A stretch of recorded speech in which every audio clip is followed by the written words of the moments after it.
सभी दर्शकों को और मेरा नमस्कार। ज्योतिष ज्ञान भक्ति चैनल पर आपका हार्दिक स्वागत करती हूँ। कैसे हैं दोस्तों? आशा करती हूँ आप लोग बहुत बढ़िया होंगे। और नवरात्रों में माता रानी की पूजा हो रही है। तो दोस्तों, नवरात्रियों में या कोई भी हम पूजन पाठ अगर करते हैं तो पूजन को संपन्न होने के बाद में जो क्षमा प्रार्थना है माता से वो अवश्य करनी चाहिए, क्योंकि हम लोग इतने विद्वान नहीं हैं। कभी ना कभी कुछ ना कुछ त्रुटि हमारे मंत्रों में या हमारे उच्चारण के द्वारा हो जाती है। तो यदि हम माता रानी से क्षमा प्रार्थना मांग लेते हैं तो हमारी त्रुटि दूर हो जाती है और माता रानी प्रसन्न होती है। क्योंकि दोस्तों, कभी ये होता है जैसे हमने किसी से सुना और मंत्र को बोल दिया तो कुछ उच्चारण जो हमसे गलत हो जाते हैं और हमें पूजा का पूरा फल नहीं प्राप्त होता है। तो हम लोग मन में विचार करते हैं कि मैंने हवन भी किया, माता रानी की स्तुति भी किया और सब कुछ किया और भगवान का ध्यान भी किया, सब कुछ किया, लेकिन हमें उसका पूर्ण फल नहीं प्राप्त हुआ, मेरे कार्य में कोई उन्नति नहीं हुई है।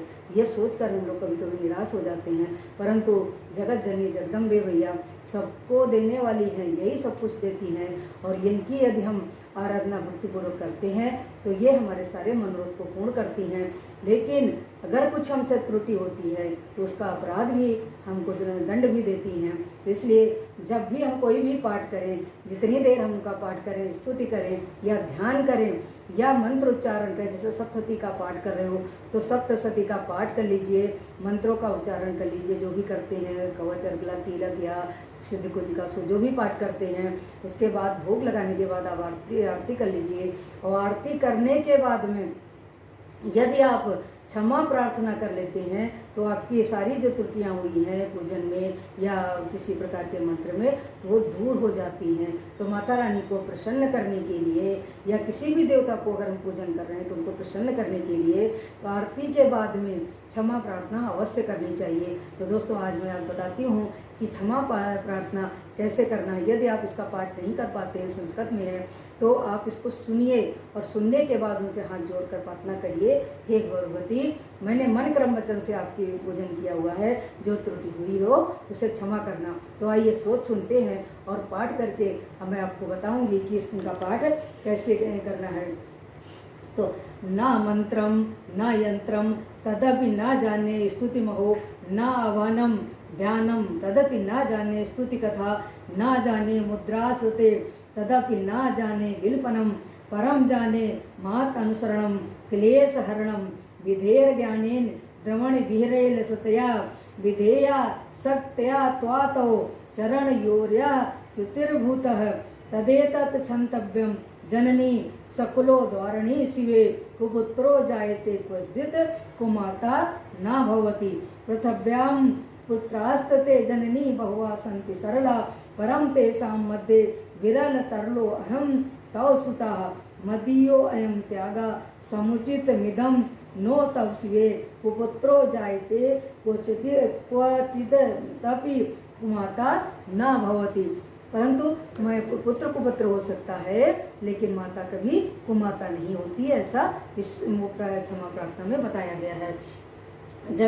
जगत मातर मातो स्तो चरण सेवा न रचिता, न वा दत्तम देवी द्रमणिमपि भूयस्तो मया, तथापि तोम स्नेहम मयि निरूपम यत् प्रकुरुषे, कुपुत्रो जायते क्वचिदपि कुमाता न भवति, परित्यक्त्वा देवा विविध विधि सेवा कुलतया मया पंचाशीतरेधिकं पनीते तु वयसि, इदानीं चेन मातस्तो यदि कृपा नापि भवता, निरालंबो लंबोदरजनी कम यामि शरणं, श्रापको जलपाको भवति मधुपाको गिरा, निरातंको रंको विहरति चिरं कोटि कनकय, तवा पर्णे कर्णे विशत मनवर्णे फलमिदं, जना को जानीते जननी जपनीयम जप विधो, चिता भस्म लेपो गरण समनम दिक्पट धरो, जटाधारी कंठे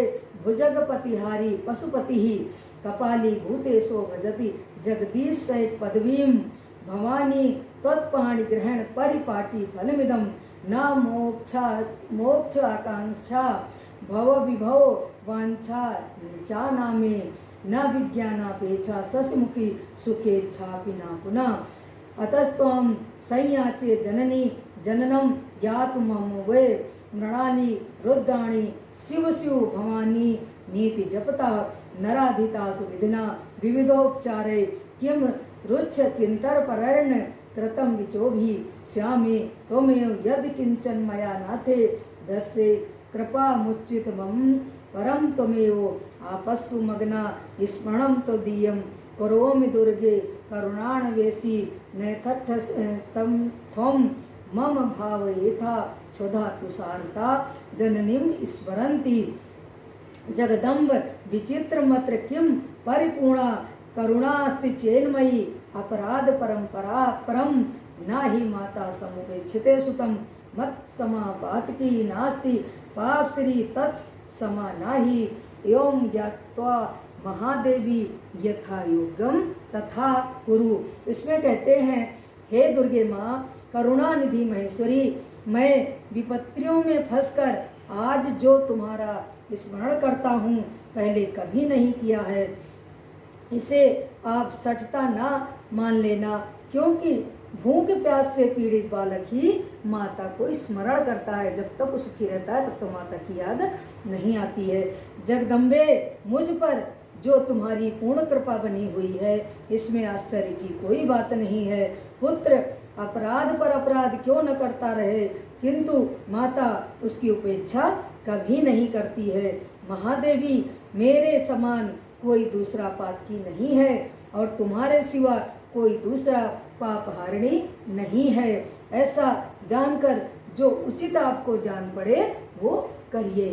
तो इस तरह से हमने हिंदी में भी आपको बता दिया है और संस्कृत में भी बताया है। तो जैसे आपको सुविधा हो, बस ये जान लीजिए कि माता से एक भक्त या एक बालक प्रार्थना कर रहा है, हे माता जो मुझसे पूजा पाठ में त्रुटि हुई उसको क्षमा करना। माता को माता नहीं हो सकती है लेकिन पुत्र को पुत्र हो सकता है, तो अज्ञानवश जो मेरे से भूल हो गई हो उसको आप क्षमा करना और सदैव मुझ पर अपना आशीर्वाद बनाए रखना।